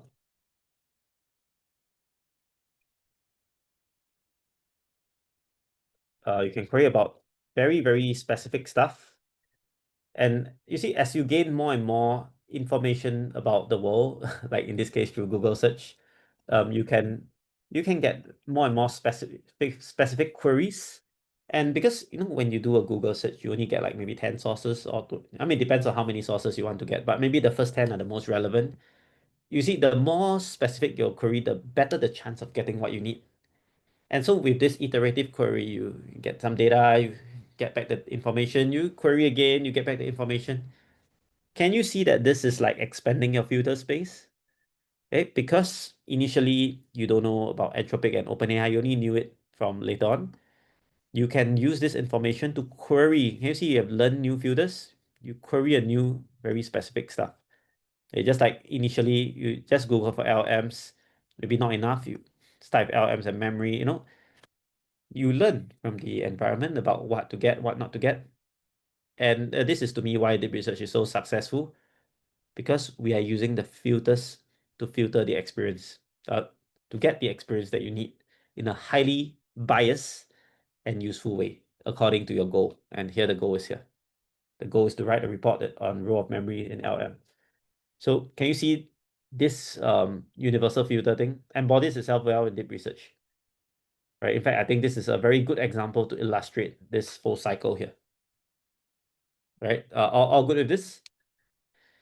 Okay. All good. All Yep. good. Yeah, if not, maybe you give me 5 minutes, because as I said, this should be the last session. I don't want to drag this anymore. I'm going to cover the remaining slides, and then we have 5 minutes left for discussion at the end.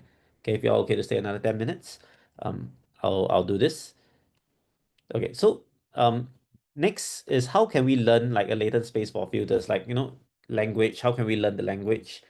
One good way of doing it is to learn semantic space by next token prediction using transformers.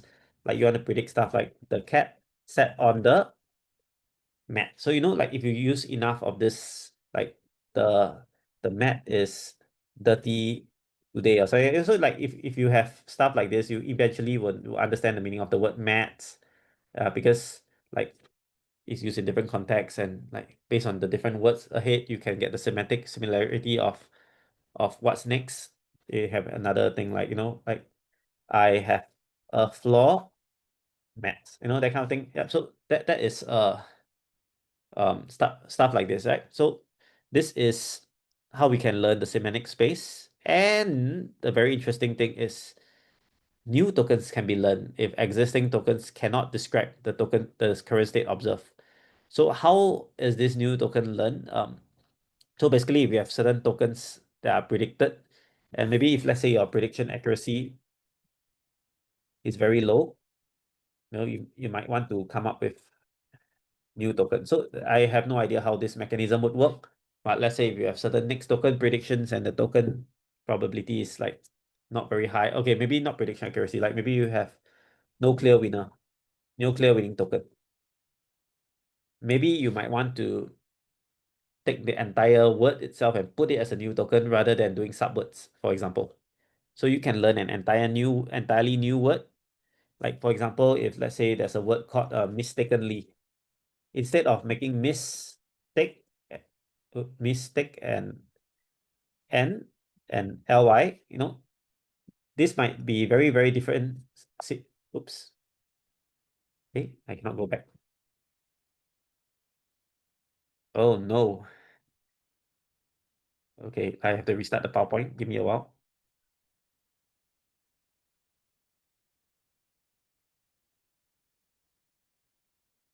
Can you still see the slides? Yep, all good. Yeah. So let's say if I have a word called mistakenly, and I make it like mistake N and ly, it's not right. Like the meaning of the word itself it can't be expressed just by just by doing a subword miss like that. It just makes the meaning gone. All right. So maybe you might want to make a subword called mistake. Okay. Or make a subword, or it could be the whole thing could be a new word. Right. So how this is done in LMs is that all these tokens are already pre-trained and based on the corpus of data, based on byte pair encoding, the probability space, you come up with all these tokens. But this is not enough. Okay, if we want to have continual learning, we need to learn new tokens. I mean, sure, you can say that, yes, I can just keep doing the byte pair encoding thing again and again. And maybe that's the way to do it. Or maybe you just take next some probability of the description to probability of the next token to determine whether I should make a new token. Or you could just do the byte pair encoding again and get new tokens. Either way, having new tokens in the system is very important because as your data stream changes, the way you interpret the world would change as well. All right. You will need to cater in for new observations. And so this basically, um, you want to have a new way of learning and you learn the language space for individual and for universal information together. All right. So basically, an individual is a subset of the universal information space. So whatever that the universal information learns, the individual would have access to a subset of it because an individual will have a subset of experience. So maybe the tokens itself that an individual learns can be mapped into a semantic space, and the universal information is able to get a better subset. Oh, sorry, how do I put it? Okay, we have one user here and one universal information here.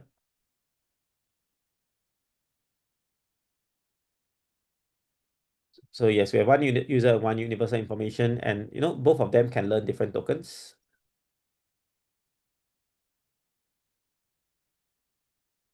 Okay, but this tokens itself map to the same space.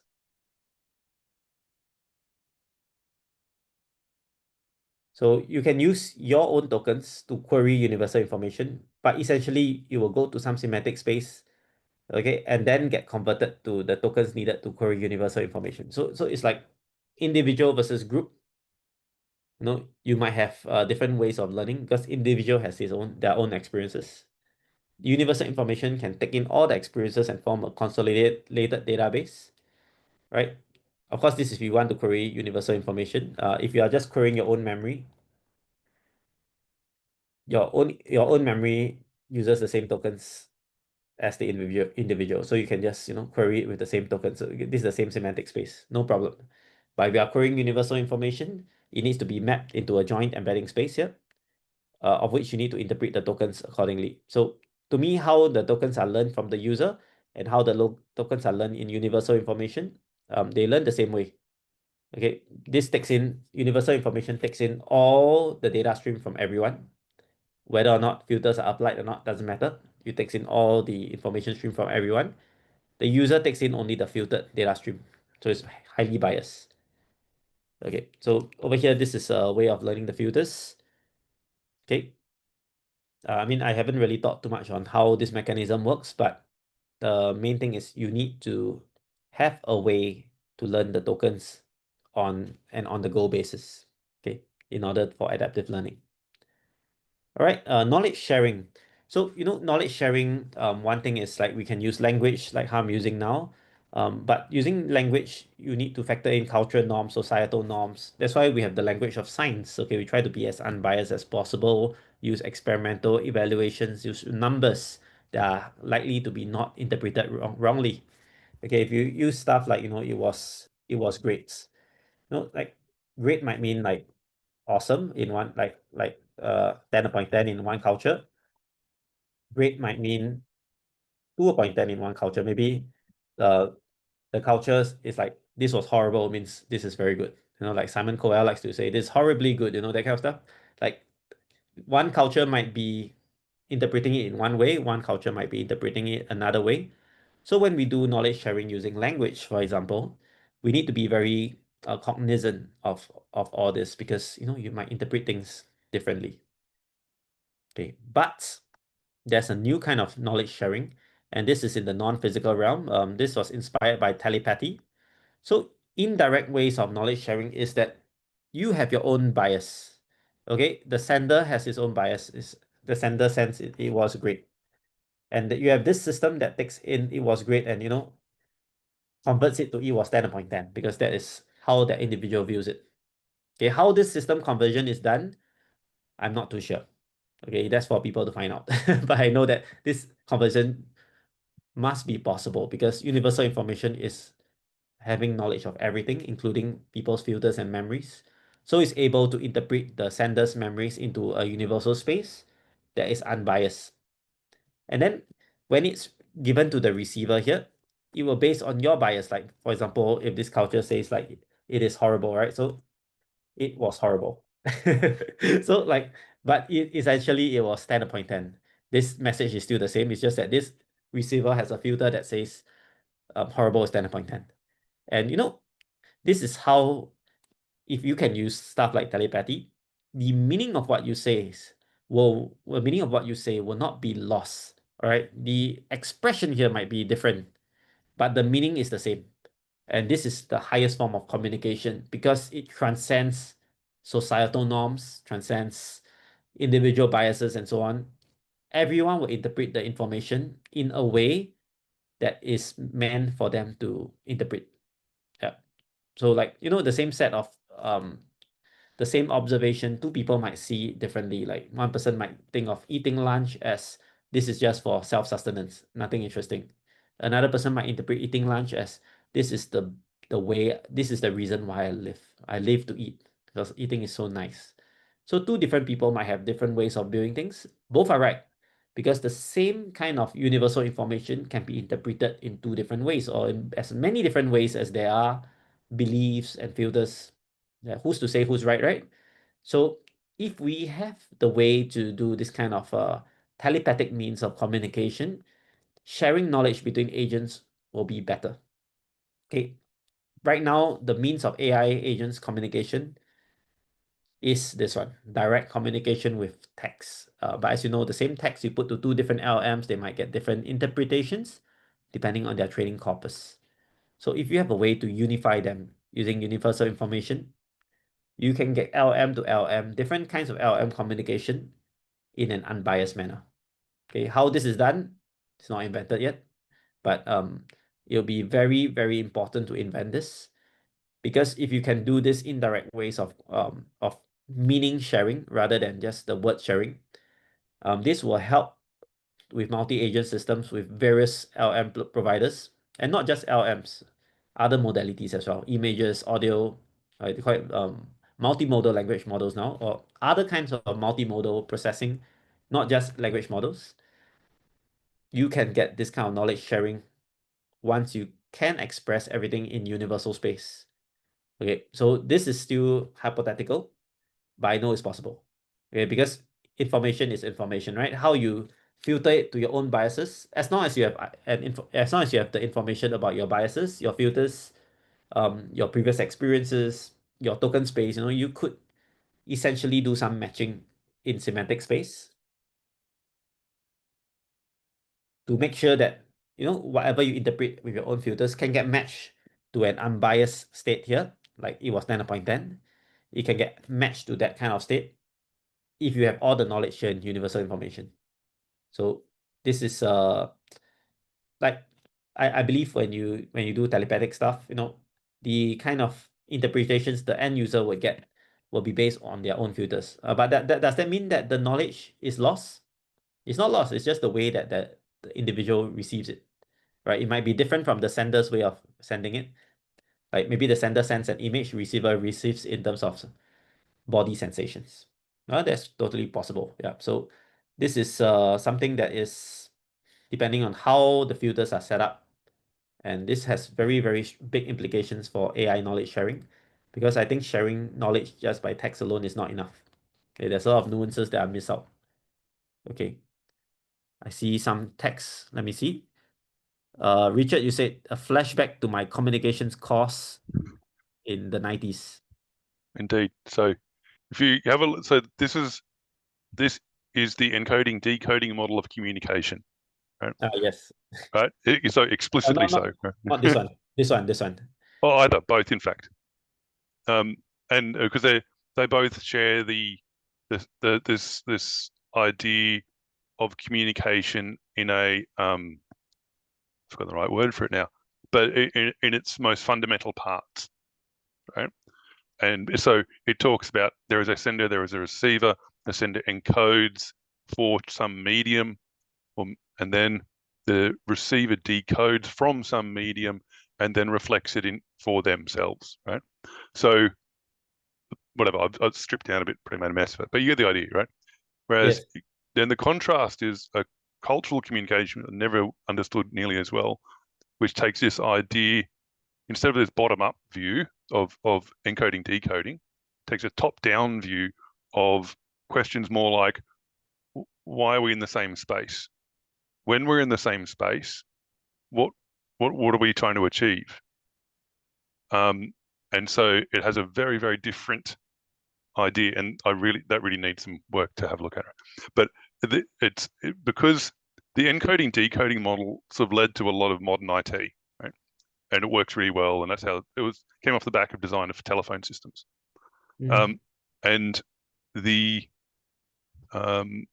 so I think it was really just to raise, so yeah, you can. There's a lot of work in this. It goes back a long way, but also in terms of there's other ways to look at it, which is why I was talking about this cultural communication concept, which I need to understand better. But also, I think because if I was going to draw this diagram, I would actually say that the universal information is like the universe of all possible, like a Venn diagram. The universal information is the box, right? Then within it, you have the sender and receiver as overlapping bubbles, right? Okay. I think I understand what you're saying. It's like a Venn diagram. This is universal information. Yeah. And then the sender is here and the receiver Yep. is here. Yep. And then you send the packet of information that is... No, just it's in there are packets somewhere, one assumes, right? Well, it's not intersect like that, is it? Well, yeah, I would have it intersect because they're sharing something. They share common knowledge, right? And the common knowledge this is the is common whatever they've been communicating about. Yeah, sure, you can view it that way. Yeah. But because I want to express it in a way that, you have to pass it through certain filters to interpret Absolutely. it in their own way. So I use this method to show that, there are filters in play, both in the encoding and the decoding. Yeah. Okay, yeah. So maybe I will... Anyone else want to say something? So this is based on my limited understanding of telepathy. And so this is, I think, a better way to share information because there's no bias here. I mean, of course, the other way is to force everyone to learn a certain set of representation, like maybe learn English and, force everyone to apply the same cultural biases and everything. But that's really, really hard. And I think even for humans, we also struggle a lot with understanding each other because some texts might be interpreted in different ways based on different experiences. Like I said that it was great, it was horrible. That's just one example of a very, very real problem here. That's why there's a language of the law. You see, they try to make it very, very dry, very, very, I don't know, free of bias, but it ends up being so hard to read. so that's the, I guess, the beauty and the curse of language. It makes it easy for us to transmit information, but it also makes it very easy for misinterpretation. In fact, when I read legal text, I also might misinterpret it. As much as it's free of bias, it's also very difficult and complicated to... I mean, it's a different kind of bias. But I would say that, logical ways of thinking is not how the brain works. So if you ask me, clause 3 follows from clause 1 and 2, it hurts my brain to look at it. Yeah, so Yeah, I mean, we are not built to be robots, you see. Yeah. I did find a good paper on, which I haven't got around to reading yet.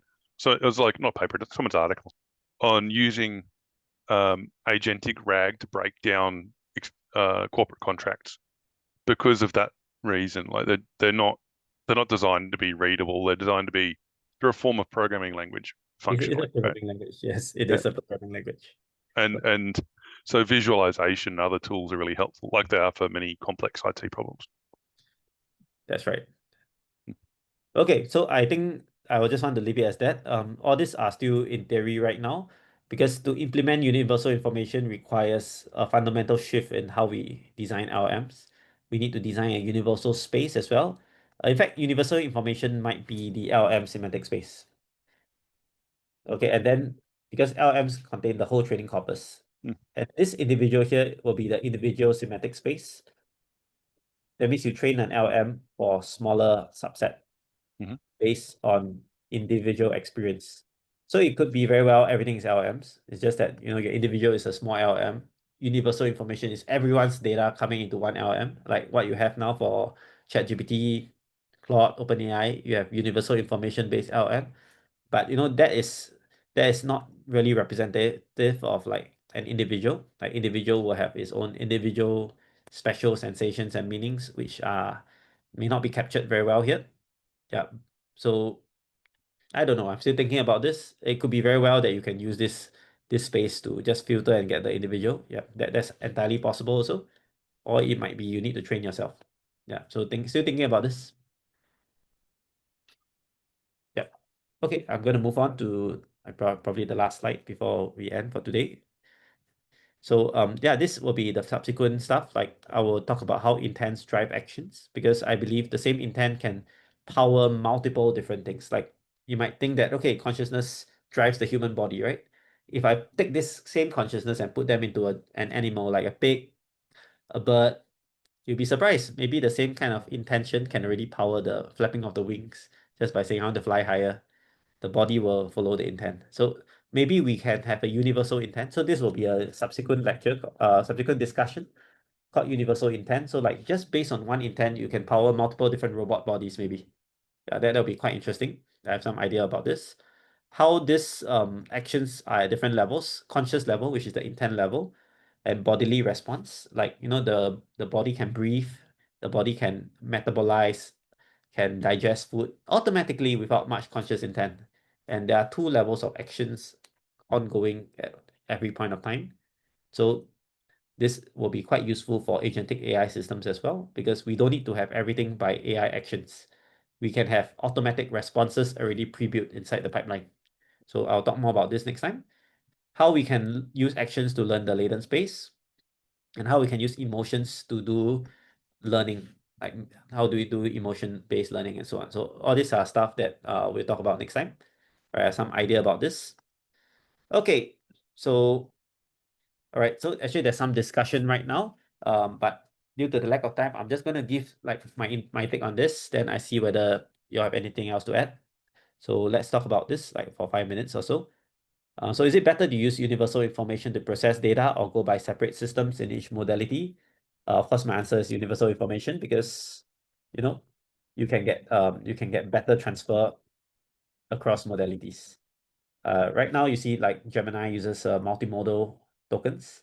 It's already able to go from text to audio, text to images, text to video quite well, and it doesn't have separate systems for each modality. So there's some generalization going on across modalities once we use universal information. So I would say it's better to use universal information if you have enough data. If not, then it might be best to model pipelines separately. All right. Next, how do we know if knowledge is new and a token needed? Okay, so maybe this one is done using like if next token cannot be predicted well, spawn new token, something like that. So there's a threshold maybe you need, or you could just do the pre-training step regularly to get new tokens using methods like byte, pair, encoding. So I mean there are ways to get this. How we do it is not very important. The idea is you just need to get new semantic meaning for stuff that cannot be represented by existing tokens. right? What are some initial knowledge that we come into the world with? I believe we come into the world with a lot of things. Physics, intuitive physics, like you may not even know that gravity exists, but you sort of can understand it quite fast. We have like past life memories. Or okay, maybe we don't call it past life memories. Not everyone believes in it. So we talk about previous generation memories. Yeah, Because I mean things like the way a newborn will focus on someone's face and eyes, right, and commit that to memory very quickly. Not quite sure where that fits into the group. yeah, so that one might be in the previous generation, some epigenetic behavior encoded in the DNA, or it might just be in the DNA itself. Can contain memories as well. In fact, not just DNA. People have talked about mitochondria, other stuff like bioelectric field. In fact, we are honestly clueless about how memory is transferred. We have realized that the parents' generation can transfer memory down to the offspring, but it may not be in DNA, and we are still figuring it out. Yeah, so there is some memory transfer here, and this memory transfer might transfer some experiences from the parents downwards. It might be the universal consciousness transferring stuff, like every human might have some idea about the collective learnings of every single human in the past somehow by some consciousness field or something that science hasn't discovered yet. But there is some form of knowledge transfer. I mean, it can also be, I know, by the genes or like, I mean, I don't know. So I cannot speculate on this, but I can say that we have no idea how this memory is transferred. We only know maybe on the surface level. There's a lot that science doesn't know, right? But we do come into the world with a lot of knowledge, and that constrains our actions. Like a lot of humans, we will start crawling, then we walk, right? All these are built-in mechanisms. Why do we do that? Why don't we just roll over the floor with on throughout our lives? Why do we need to crawl, right? Why can't the human baby just just roll, right? I mean, that's a valid action as well, right? Why do we do what we do? Maybe it's conditioning from the world. You see your parents do it, that's why you follow. That's a huge part actually. Or it could be inbuilt somewhere. Where I don't know. Okay, because DNA is not enough to explain everything. Okay, so yeah, this one is a huge discussion question. It's a huge philosophy and psychology kind of question. But definitely, I think physics is one thing that we can come into the world with, and some kind of behavioral conditioning that, like how to suckle. Yeah, all these things are already made known. Right? Emotions, I would say, also is already made known. We respond in the emotion kind of way, but we may not be able to say is fear, is excitement. It's just bodily sensations that are left to interpretation. But all this, we come into the world feeling, knowing how to cry and knowing how to laugh already. Yeah, this is what I suspect, right? Okay, is language the only shared communication codebook between humans? Answer is no, right? There's also stuff like, um, you have verbal language, like how you move, how you fidget, that kind of thing that can express stuff. We also have this thing called vibes, all right? But this vibes is not really a physical thing. These vibes are like some feeling about others, like whether is it trusting or like doubtful. That's why sometimes people need to interview people in person so that you can get a vibe of that person, a sensing of whether you can work well. This doesn't come from language. This comes from something beyond. In fact, not just body language also. There's Uh, some sensation you can th- get. Yep. There's a lot, right? And there's a lot of there's studies to back this up. Back in the 90s, when I was doing communications, the vast majority of interpersonal communication is non-verbal.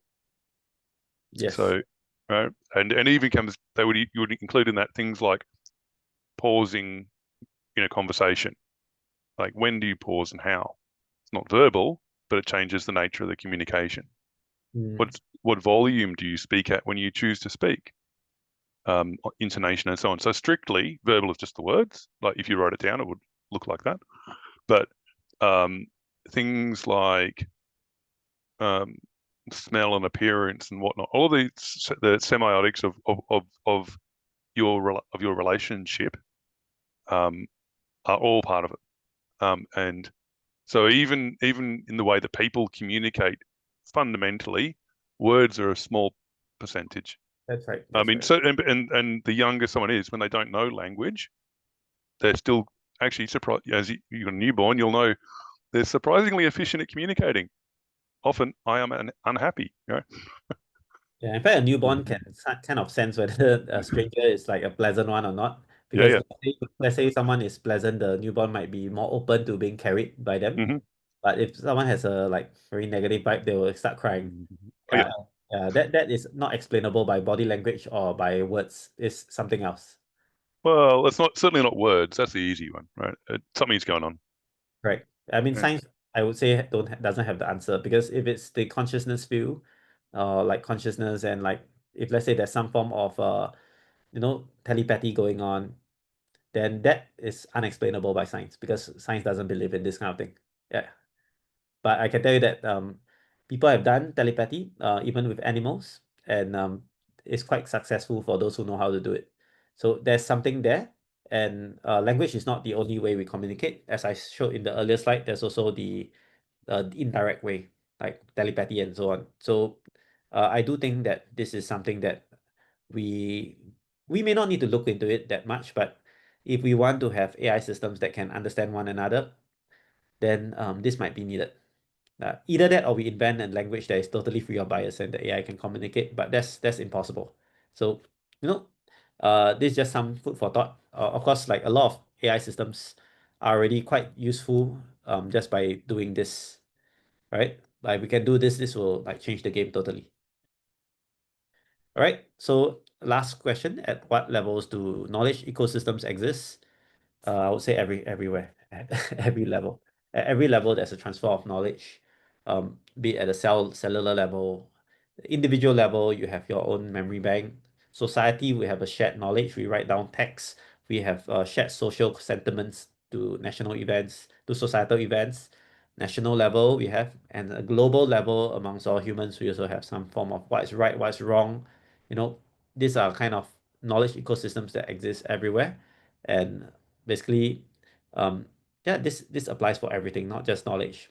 It also applies for things like, if you want to interpret the world like sensations and stuff, you have different levels of sensations. You can feel your own body, you can feel the cohesiveness of people around you. Yeah, those are kind of stuff that are going in kind of a hierarchical level.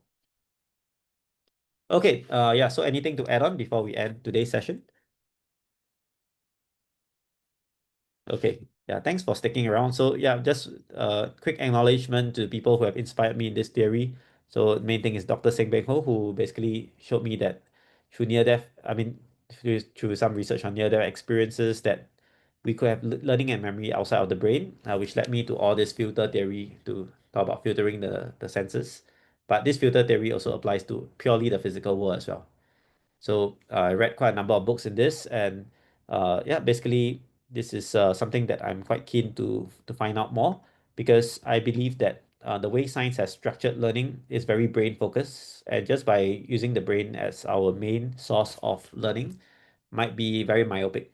Okay, there might be much more out there, and yeah, you will see more of this in the next few sessions when we talk about all this stuff.